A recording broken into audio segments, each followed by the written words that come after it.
Bonjour à tous.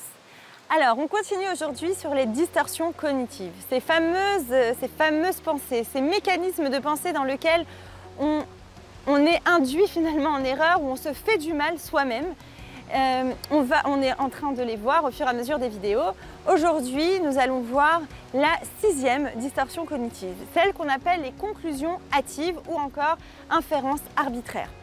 Alors il s'agit d'une façon de penser qui se veut être devin, c'est-à-dire qu'on a l'impression qu'on sait lire dans la pensée d'autrui.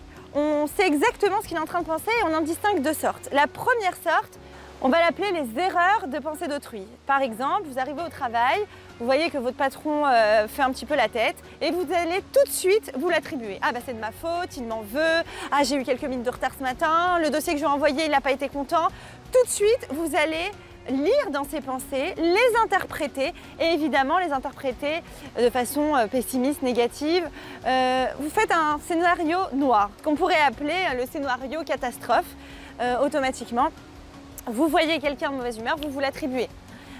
Autre exemple, un ami vous l'appelez, vous ne répond pas. Vous dites ça y est, il n'est plus mon ami, il m'en veut. Puis imaginons qu'il vous appelle 2 heures plus tard tout à fait détendu, vous allez être un peu surpris, d'accord? Donc ça c'est la première sorte. La deuxième sorte, c'est ce qu'on appelle les erreurs de voyance.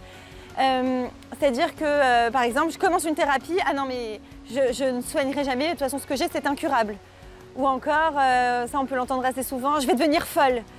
Mais on y croit, on y porte du crédit à ces façons de penser là. Ce sont vraiment des conclusions hâtives auxquelles on croit. Et on va à chaque fois finalement conforter ces croyances-là. Alors, si vous vous reconnaissez dans cette distorsion cognitive, ce qui est important justement, c'est à chaque fois de prendre du recul, vous l'aurez compris, et d'essayer au minimum d'interpréter. Et si vous interprétez, eh bien de ne pas l'interpréter de façon négative, ne pas aller sur le scénario catastrophe, plutôt rester dans une réalité neutre. Et ça vous aidera énormément à ne pas, évidemment, assombrir votre humeur, susciter en vous des émotions négatives et forcément avoir un impact sur votre comportement. Voilà, j'espère que ça vous a aidé. N'hésitez pas à partager et je vous dis à très bientôt pour la suite des vidéos sur les distorsions cognitives.